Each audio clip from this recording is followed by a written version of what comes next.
Personal finance opinions YouTube channel में बाखबर investor कामयाब investor video series की एक और वीडियो में आपको खुशामदीद। बाखबर इन्वेस्टर कामयाब इन्वेस्टर वीडियो सीरीज़ में हर हफ्ते आपके लिए एक वीडियो इस चैनल के ऊपर अपलोड की जाती है, जिसमें उस हफ्ते की जितनी भी इम्पॉर्टेंट ख़बरें होती हैं स्टॉक मार्केट से रिलेटेड, जो कि डायरेक्टली या इनडायरेक्टली आपके लिए एज एन इन्वेस्टर इम्पॉर्टेंट हैं, उन सब का अहाता किया जाता है, उन सबको डिस्कस किया जाता है। और मकसद ये है कि आपको एज एन इन्वेस्टर अवेयर रखा जाए फ्रॉम द कोर न्यूज़, क्योंकि दो तरह की चीज़ें होती हैं जो कि आपकी इन्वेस्टमेंट के ऊपर असरअंदाज हो रहती हैं। एक र्यूमर्स होती हैं और एक अथेंटिक न्यूज़ होती हैं। र्यूमर्स की बेस पे अगर आप डिसीजंस लेते हैं तो बहुत सारी जगहों पे आपके डिसीजंस गलत हो जाते हैं, जबकि अगर आप उन खबरों के ऊपर नज़र रखते हैं जो कि ऑफिशियली किसी भी कंपनी की तरफ से अनाउंसमेंट की जाती हैं, तो उनकी बेस पे डिसीजन लेना हमेशा बेहतर होता है, क्योंकि वो खबरें हकीकत पे मबनी होती हैं और उनका डायरेक्टली या इनडायरेक्टली किसी भी कंपनी की ग्रोथ के ऊपर, रेवेन्यू के ऊपर और प्रॉफिटेबिलिटी के ऊपर असर पड़ रहा होता है। तो यहाँ पर इस सीरीज़ में जितनी भी खबरें आपके साथ शेयर की जाती हैं, ये वही खबरें होती हैं जो कि उन कंपनीज़ की तरफ से मटेरियल इन्फॉर्मेशन के ज़ुमरे में स्टॉक मार्केट में पब्लिकली अनाउंस की जाती हैं। और कोई भी ये इनसाइडर न्यूज़ नहीं होती, बल्कि ये वो खबरें होती हैं जो कि पब्लिकली अवेलेबल होती हैं। पहले हम इस हफ़्ते की जितनी भी इम्पोर्टेंट ख़बरें हैं, उनका अहाता करते हैं और उसके बाद हम इस हफ़्ते स्टॉक मार्केट की जो परफ़ॉर्मेंस रही ओवरऑल उसको भी देखेंगे। इस हफ़्ते जो हमारे स्टेट बैंक के रिज़र्व्स की क्या सूरत-हाल रही उसका भी हम जायज़ा लेंगे। साथ-साथ गोल्ड की प्राइस किस तरह रही पाकिस्तान के अंदर उसको भी हम देखेंगे, और उसके साथ-साथ हम इंटरनेशनल मार्केट में ऑयल की प्राइसेस को भी एक नज़र देख लेंगे, क्योंकि ये वो सारी चीज़ें हैं जो कि directly as well as indirectly stock market को और ओवरऑल जो बिज़नेसेस हैं उनको इम्पैक्ट कर रही होती हैं। जो पहली खबर है आज की वो पीआरएल के हवाले से है। पाकिस्तान रिफाइनरी लिमिटेड ने ऐलान किया है कि जो रिफाइनरी पॉलिसी 2023 है उसकी जो डायरेक्शन या अहकामात हैं उसकी रोशनी में इन्होंने अपनी रिफाइनरी को अपग्रेड करने के हवाले से ओगरा के साथ 3 माह की एक कलील मुद्दत में, जो कि स्टिपुलेटेड या मुतय्यन मुद्दत थी, उसके अंदर अपग्रेडेशन का जो मायदा है वो कामयाबी से एग्जीक्यूट कर लिया है। ये जो इन्होंने वक्त के अंदर 3 माह के टाइम के फ्रेम के अंदर अंदर ये अपना एग्जीक्यूशन की है, ये एक बहुत ही पॉजिटिव चीज़ है इस सेंस में कि अब इनको इस बर वक्त अमल दरामद की वजह से जो इंसेंटिव्स वज़ा किए गए हैं उस रिफाइनरी पॉलिसी 2023 में रिगार्डिंग अपग्रेडेशन, अब वो इंसेंटिव्स इनको मिलेंगे। तो ये दोनों लिहाज से मुस्बत चीज़ है। एक तो ये कि इन्होंने अपने टारगेट को अचीव किया, और सेकेंडली अगर अपग्रेड किया है इन्होंने और जो अपनी रिफाइनरी की इनकी जो भी कैपेसिटी है, जो भी इनकी ओवरऑल कैपेबिलिटीज़ हैं वो अपग्रेड हो रही हैं as per the latest requirements, तो उसका इनकी रिफाइनरी के बिज़नेस पे इन जनरल भी परफॉर्मेंस पॉइंट ऑफ व्यू से भी एक अच्छा असर पड़ेगा। तो जितनी भी रिफाइनरीज़ हैं वो जितनी जल्दी अपने आप को अपग्रेड करेंगी लेटेस्ट टेक्नोलॉजीज़ के साथ, या लेटेस्ट जो भी रिक्वायरमेंट्स हैं उसके मुताबिक अपने आप को अलाइन करेंगी, तो उनकी ओवरऑल प्रॉफिटेबिलिटी अच्छी होगी। इसके बाद जो दूसरी खबर है वो एक बहुत ही मुस्बत खबर है, और आगे चल के हम जब इस हफ्ते स्टॉक मार्केट की परफॉर्मेंस का जायज़ा लेंगे तो वहाँ पर भी इसका अहाता किया जाएगा कि आईएमएफ का जो कि वफ़द आया हुआ था पाकिस्तान में 2 नवंबर से, और जो उनके साथ रिव्यू के हवाले से जो भी डिस्कशन चल रही थी गवर्नमेंट की मुख्तलिफ सतह के ऊपर, तो उसमें गुड न्यूज़ ये है कि स्टाफ लेवल जो माहिदा है वो तय पा गया है रिगार्डिंग सेकेंड ट्रांच, जो दूसरी किस्त थी, क्योंकि ऑलरेडी एग्जिस्टिंग जो माहिदा है उसकी दूसरी किस्त मिलनी थी 700 मिलियन की। तो ये जो 700 मिलियन की डॉलर की किस्त है इसके हवाले से अब स्टॉक लेवल एग्रीमेंट के बाद जो सेकंड स्टेप होता है वो बोर्ड की जो अप्रूवल है वो बाकी है। तो जब बोर्ड की अप्रूवल हो जाएगी तो फिर पाकिस्तान को ये 700 मिलियन की किस्त मिल जाएगी। तो ये पाकिस्तान के ज़र मुबादला के ज़खायर पे भी इसका मुस्बत असर पड़ेगा, और ओवरऑल इसके जो सेंटीमेंट्स हैं वो पॉजिटिव होंगे, क्योंकि डॉलर का इन्फ्लो ख़ास तौर पे आईएमएफ की तरफ से जब डॉलर का इन्फ्लो आता है तो वो जो फॉरेन इन्वेस्टर्स है उसको भी अट्रैक्ट करता है, और ओवरऑल जितने भी इंडिकेटर्स होते हैं इकानमी के उसके ऊपर एक मुस्बत असर डालता है। तो आईएमएफ की बहुत सारी शराइत होती हैं जिनको मानना पड़ता है, और उसी हवाले से एक खबर ये भी थी कि जनवरी में गैस की प्राइसेस को फिर से बढ़ाया जाएगा, और साथ-साथ अभी भी बिजली की प्राइसेस में इज़ाफ़ा और जो दीगर बहुत सारे स्टेप्स हैं जो कि आईएमएफ की रिक्वायरमेंट्स होते हैं। एफबीआर की टैक्स कलेक्शन के हवाले से वैसे तो एफबीआर ने अपने टारगेट्स को अचीव किया है, लेकिन इसके अलावा भी बहुत सारी और उनकी रिक्वायरमेंट्स होती हैं। बैंक्स के ऊपर जो एडिशनल उन्होंने कहा है कि विंडफॉल जो उनकी अर्निंग्स रही हैं ख़ास तौर पे फॉरेन करेंसी के हवाले से, तो उसके ऊपर भी एडिशनल टैक्स की जो एक मुतालबा था IMF को, वो भी माना गया है। तो ये एक ऐसा अमल होता है जिसके अंदर कुछ लोगों की पॉलिसी होती है, बहुत सारी चीज़ें उनकी मानना पड़ती हैं। लेकिन खुशाइंद बात ये है कि मुआहिदा इस दफ़ा को इतनी ज़्यादा लंबी चौड़ी उनकी तरफ से ऐसी शराइत नहीं आई कि जिनको मानना बिल्कुल नामुमकिन हो, और ये एक मुस्बत चीज़ है कि जल्द ही अब अगर ये पैसे दिसंबर में होपफुली पाकिस्तान को मिल जाते हैं अगर, तो जो हमारे रिज़र्व्स हैं उसके ऊपर भी अच्छा असर पड़ेगा। अब इसके बाद जो अगली खबर है वो PHDL Pakistan hotels development limited के हवाले से है। काफ़ी अरसे से इसके हवाले से ख़बरें बार बार चल रही हैं कि ये जो अपना रेजेंट प्लाज़ा का जो होटल है, अपनी प्रॉपर्टी है, उसको ये SIUT ट्रस्ट को बेच रहे हैं। तो उस हवाले से अब इन्होंने ये ख़बर दी है कि जो भी इस हवाले से इम्पोर्टेंट डॉक्यूमेंटेशन है उसकी तैयारी, और जो भी इसकी परचेज़ का या सेल का प्रोसेस है, उसके जितने स्टेप्स हैं उनको पाए तकमील तक पहुंचाने के लिए कंपनी ने एक कमेटी तश्कील दी है, जिसमें इसके CEO और मैनेजिंग डायरेक्टर हैं मेजरली उसके अंदर। तो चीज़ें बिल्कुल स्मूथ चल रही हैं, इट मीन्स के रिगार्डिंग दिस सेल। तो अब देखना ये है कि ओवरऑल अब इस सेल के बाद PHDL के एज एन इन्वेस्टर क्या असर पड़ता है, आप जो भी इसके अंदर इन्वेस्टेड हैं। पिछले कुछ अरसे में हमने देखा कि मुसलसल अपर लॉक्स लगे हैं इस कंपनी के शेयर को। ऑब्वियसली ये एक बड़ी खबर थी, बड़ी एक जब भी कोई इस तरह की डेवलपमेंट होती है किसी शेयर में, तो उसकी वजह से उस शेयर में रैली हमें देखने को मिलती है। अब इसके बाद जो अगली खबर है वो TPL कॉरपोरेशन लिमिटेड के हवाले से है। TPL कॉर्प ने ये ऐलान किया है कि कंपनी के बोर्ड ने अभी प्राइवेट लिमिटेड के साथ मुश्तरका तौर पर फिंका माइक्रो फाइनेंस बैंक के मेजॉरिटी शेयर हासिल करने के ऑप्शन को एक्सप्लोर करने के लिए मंजूरी दे दी है।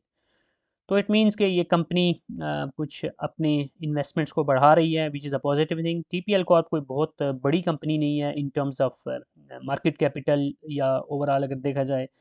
शेयर होल्डर्स के पॉइंट ऑफ व्यू से डिविडेंड या जो कैपिटल गेन की अपॉर्चुनिटीज़ होती हैं उसके लिहाज से देखा जाए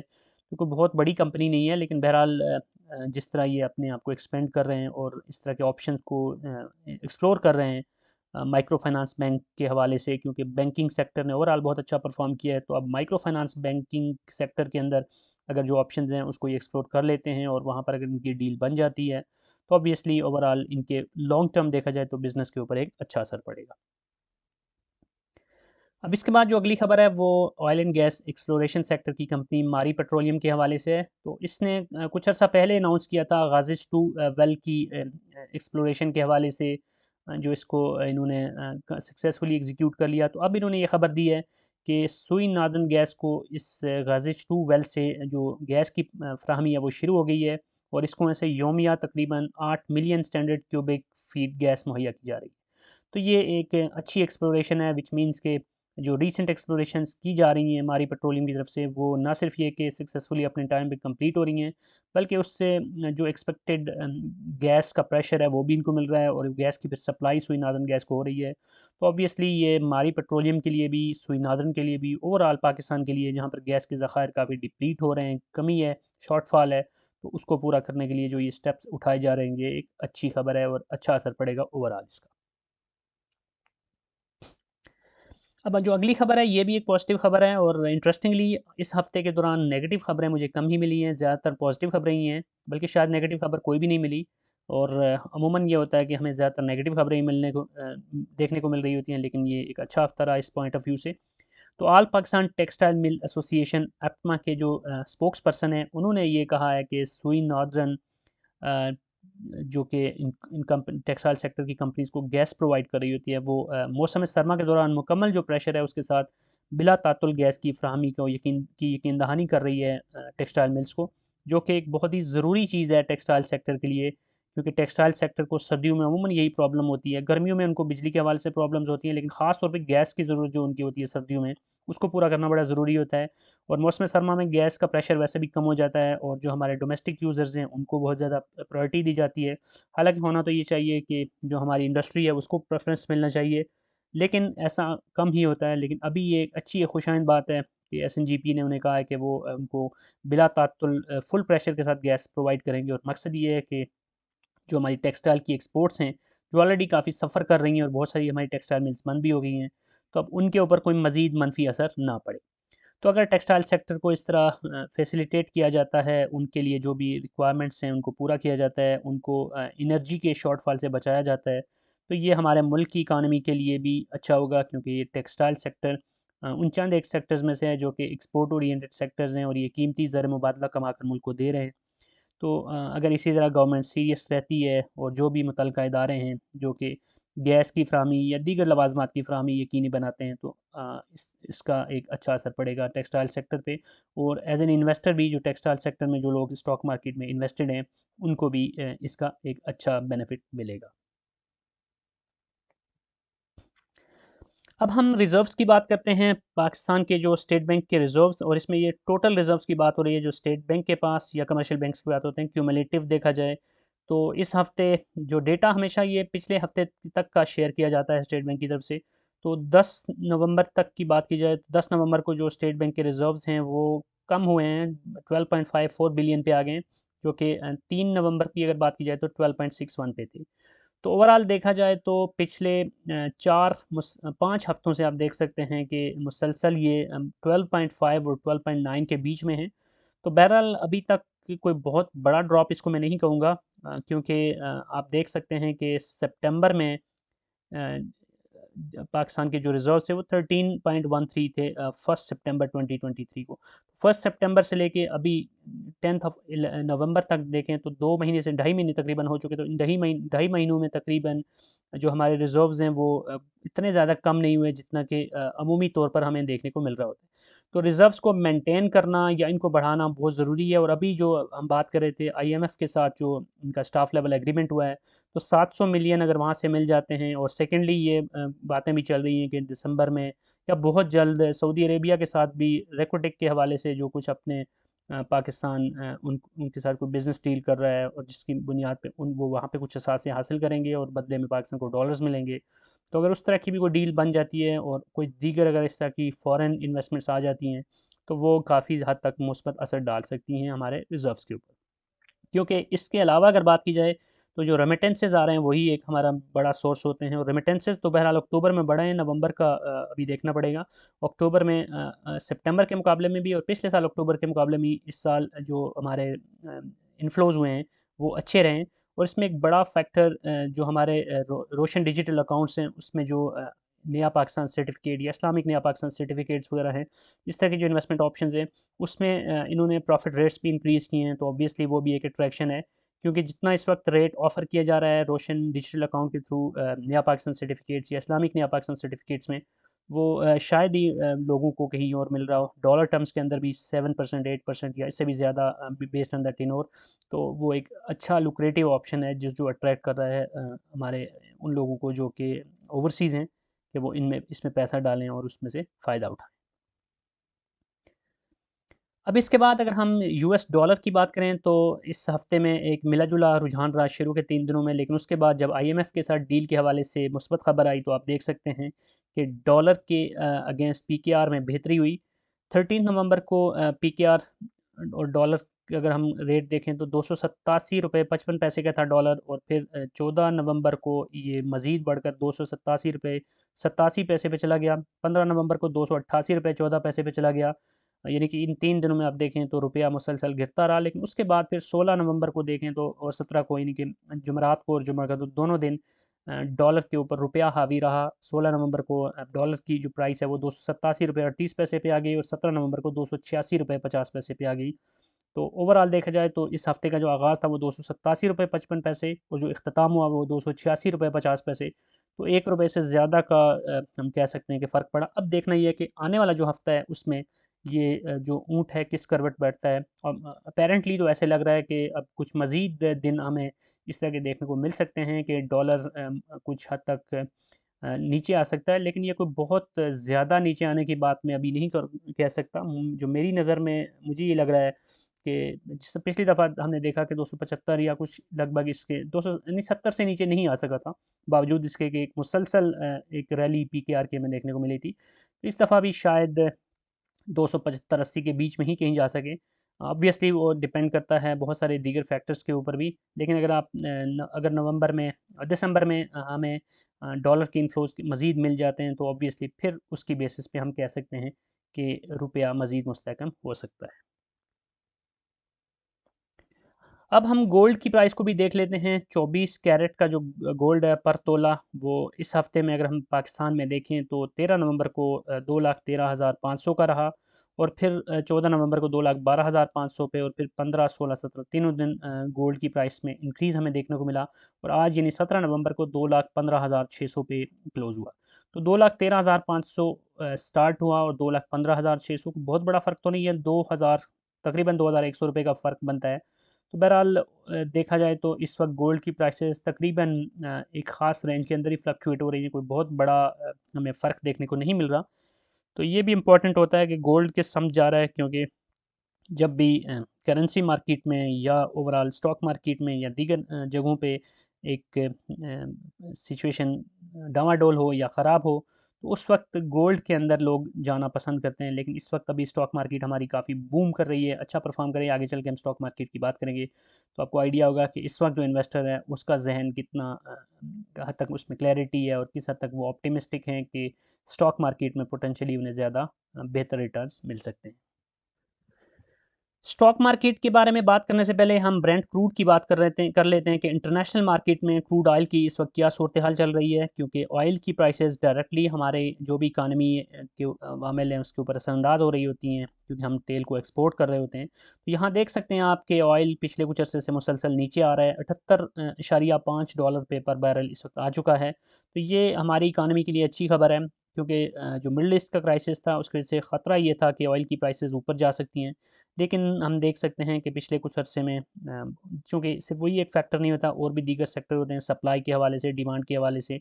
तो ओवरऑल देखा जाए तो इस वक्त डॉलर के सॉरी ऑयल की जो प्राइसेस हैं वो काफ़ी मुस्तहकम हैं, काफ़ी बेहतर हैं, और हमारे लिए जो कि इंपोर्ट ओरिएंटेड कंट्रीज़ हैं उनके लिए सिचुएशन बेहतर है। यही एक रीज़न है ऑयल प्राइसेस इंटरनेशनल मार्केट में जितना गिरी हैं और गिर रही हैं। इसकी वजह से एक दफ़ा फिर जो अभी 15 तारीख को हमारे यहाँ जो नई प्राइसेस अनाउंस की गई थी, उसमें भी पेट्रोल की, डीज़ल की कीमत में कुछ कमी हुई। अगरचे इतनी ज़्यादा कमी नहीं हुई, लेकिन बहरहाल इज़ाफ़ा भी ना हो तो ये भी एक बड़ी बात होती है पाकिस्तान में। तो कुछ हद तक उसका भी एक मुस्बत असर ही पड़ता है, ऑयल की प्राइसेस अगर कम होती हैं तो। अब अगर हम स्टॉक मार्केट की बात करें तो यहाँ पर आप देख सकते हैं कि हमें तो बाहर ही बाहर नज़र आ रही है। इस ऐसी रैली बहुत कम देखने को मिलती है पाकिस्तान स्टॉक मार्केट में, क्योंकि जो लोग लॉन्ग टर्म से लंबे अरसे से स्टॉक मार्केट के साथ कनेक्टेड हैं, वो लोग जानते होंगे, अपना दर्द वो खुद ही समझते होंगे कि कितना ज़्यादा पाकिस्तान स्टॉक मार्केट में एक बियरिश ट्रेंड रहा पिछले एक लंबे अरसे से। और स्टॉक मार्केट में इंडेक्स बहुत अरसे तक 40,000 के आसपास ही ट्रेड होता रहा, बल्कि उससे भी नीचे चला गया था, और एक वक्त था कोरोना के दिनों में तो 27,000 तक भी चला गया था। लेकिन अभी सितंबर 1 से लेके अब तक का अगर हम देखें तो मुसलसल हमें पॉजिटिविटी नज़र आ रही है, रैली देखने को मिल रही है। और इंडेक्स ने पहले अपने पिछले 5 साल का रिकॉर्ड तोड़ा था, और अभी जिस नंबर पे है 57, ये हिस्टोरिकली हाईएस्ट पे, तो 57,000 को इस हफ्ते इसने क्रॉस किया, जो कि बहुत बड़ी बात है। अब इस हफ्ते का ओवरऑल हम देखें तो हमें जो 5 में से 3 सेशन रेड नज़र आ रहे हैं, यानी कि आज फ्राइडे को, और इसके अलावा अगर हम 15 को और 14 को देखें, तो ये 3 दिन ऐसे हैं कि जिसमें हमें जो ओपनिंग प्राइस है उससे जो क्लोजिंग प्राइस है वो नीचे देखने को मिली। लेकिन इसके बावजूद हमने ओवरऑल देखना है कि आप 13 तारीख को अगर देखें तो जो ओपनिंग हुई थी वो लगभग 55,600 के करीब हुई थी, और आज को आप देखें तो ये 57,063 पे क्लोजिंग हुई है। तो इन एनी केस बीच में नेगेटिव हमें सेशंस भी देखने को मिले, लेकिन कुल मिला के देखें तो इंडेक्स ने तकरीबन 2,000 पॉइंट्स डाले ही हैं। तो ये एक मुस्बत चीज़ है, अच्छी चीज़ है कि स्टॉक मार्केट फल फूल रही है, अच्छा परफॉर्म कर रही है। और सिर्फ यही नहीं, अगर हम यहाँ पे वॉल्यूम्स देखें तो वो भी आपको बहुत ही हौसला अफ़ज़ा वॉल्यूम देखने को मिल रहे हैं। तो ये जो वॉल्यूम्स हैं, आप ये देख लें पिछले काफ़ी हफ्तों से इस तरह के वॉल्यूम्स हमें देखने को नहीं मिले थे। और ख़ास तौर पे सितंबर के बाद आप देखें, ये आप देख सकते हैं कि 28 सितंबर या इवन इससे हम अगर पीछे भी चले जाएँ थोड़ा, तो आप यहाँ पे 1 सितंबर से देखें तो एक रैली हमें मुसलसल देखने को मिल रही है, और साथ-साथ जो वॉल्यूम्स हैं वो भी मुसलसल इंक्रीज़ हो रहे हैं। अब वॉल्यूम्स का इंक्रीज़ होना ज़्यादा खुशाइंद बात इसलिए है कि जितना ज़्यादा वॉल्यूम्स आ रहे हैं, इट मीन्स के इन्वेस्टर्स, जिसमें लोकल इन्वेस्टर भी हैं और फॉरेन इन्वेस्टर भी, वो स्टॉक मार्केट में इंटरेस्ट लेना शुरू हो गए हैं। और जितना ज़्यादा स्टॉक मार्केट में इंटरेस्ट आएगा, इंश्योरेंस कंपनीज़ इसमें अपना हिस्सा डालेंगी, म्यूचुअल फंड्स अगर जितना ज़्यादा अपना पैसा स्टॉक मार्केट की तरफ लाएँगे, तो उसी तरह इंडिविजुअल इन्वेस्टर और फॉरेन इन्वेस्टर अगर इसमें अट्रैक्ट होगा तो उसकी वजह से स्टॉक मार्केट में उतनी ही ज़्यादा गहमागहमी होगी। और इस वक्त मेजॉरिटी ऑफ द शेयर्स की अगर बात की जाए तो वो अंडर वैल्यूड हैं, और जितनी उनकी बनती है बुक वैल्यू के हिसाब से भी देखा जाए और इंट्रिंसिक वैल्यू के हिसाब से भी देखा जाए तो मोस्टली जो शेयर्स हैं वो डिस्काउंटेड प्राइस में हैं। तो वो अगर अपनी रियल वैल्यू की तरफ जाते हैं तो वो लोग जो कि ऑलरेडी इन्वेस्टेड हैं वो डेफिनेटली ज़्यादा फ़ायदा उठाएंगे, और इवन नए लोग भी जो ऐड हो रहे हैं वो भी उसमें एक अच्छी हसल एंड बसल के साथ प्रॉफिट कमा सकेंगे। तो ये खुशाइन बात है, और लेट्स होप कि आगे चलकर स्टॉक मार्केट में मज़ीद इसी तरह की गहमा-गहमी रहेगी। इसमें बहुत सारा जो अमल दखल है वो ये भी है कि स्टॉक मार्केट के हवाले से गवर्नमेंट की पॉलिसीज़ क्या होती हैं, क्योंकि गवर्नमेंट जितना ज़्यादा अट्रैक्ट करेगी कंपनीज़ को कि वो पब्लिकली लिस्ट हों, उतना ज़्यादा स्टॉक मार्केट में गहमा-गहमी आएगी। लेकिन अनफॉर्चुनेटली माजी में इतना ज़्यादा हमें ऐसा देखने को नहीं मिला। होना तो ये चाहिए कि जो कंपनीज़ लिस्टेड हैं, जो कि अपनी सारी एक प्रॉपर ऑडिट के थ्रू चल रही होती हैं, अच्छा खासा टैक्स पे कर रही हैं, अच्छा खासा अपनी फ़ीस पे कर रही होती हैं, और इसकी वजह से जो उनकी जो लिस्टिंग के बाद वो सारे जो एसओपीज़ हैं, जो रेगुलेटरी रिक्वायरमेंट्स उसको फ़ॉलो कर रही हैं, तो उनको कोई फ़ायदा होना चाहिए एडिशनल भी। सिर्फ कैपिटल एक्यूमुलेशन तो ऑब्वियसली होती है जब वो लिस्ट होती हैं, उसकी बेस पे जो अपने शेयर्स जब वो पब्लिकली लिस्ट करती हैं तो उसमें से पैसा तो कमाती हैं। लेकिन उनको फिर इसमें मज़ीद अट्रैक्ट करने के लिए, दीगर कंपनीज़ को अट्रैक्ट करने के लिए होना ये चाहिए कि जो कंपनी स्टॉक मार्केट में लिस्टेड हैं उनको टैक्स बेनिफिट्स भी होने चाहिए। और उसके अलावा जो स्टॉक मार्केट में जो लिस्टिंग का प्रोसेस है उसको सहल बनाया जाए, आसान बनाया जाए, अट्रैक्ट किया जाए। लेकिन अभी तक इस तरह की सिचुएशन है नहीं। यही वजह है कि हमारे यहाँ साल में 1-1, 2-2 आईपीओज़ भी नहीं होते, और बहुत सारी कंपनीज़ की बात होती है कि उनका आईपीओ होने वाला है लेकिन वो होता नहीं है। जैसे डालडा की बात की जाए और कुछ दीगर कंपनीज़ की बड़े अरसे से बात हो रही थी लेकिन अभी तक उनका आईपीओ नहीं हो सका।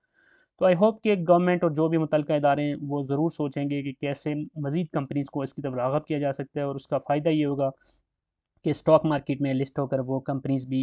एक हमारा एक मुस्बत जो इंडेक्स है उसको फ़रोग़ देंगी। हमारे पड़ोस की कम मुल्कों को देखें, इंडिया को देखें या दीगर मुल्कों को, तो वहाँ पर जो कंपनीज़ हैं, जो लिस्टेड कंपनीज़ हैं, उनकी तादाद कई गुना ज़्यादा है।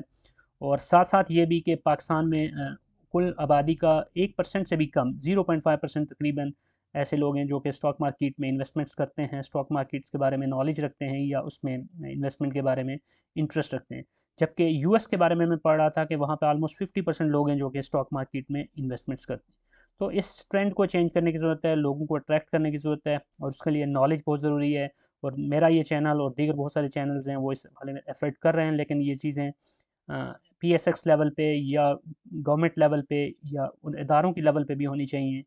कि जो एक्चुअल में रिस्पॉन्सिबल हैं कि वो इन चीज़ों को फ़रोग़ दें। तो ये सारी चीज़ें अगर की जाएँ तो इसका मुल्क की इकॉनमी पे भी अच्छा असर पड़ सकता है। तो बहरहाल वीडियो काफ़ी लंबी हो गई है, इसको यहीं पे वाइंड अप करते हैं। आई होप कि ये इन्फॉर्मेशन आपके लिए यूज़फुल होगी। अगर आपका कोई क्वेश्चन है, फीडबैक है तो कमेंट सेक्शन में लिख सकते हैं। और अगर आपको ये वीडियो पसंद आई है तो चैनल को सब्सक्राइब करना, वीडियो को लाइक करना, बेल आइकन को प्रेस करना मत भूलिएगा। Thank you very much.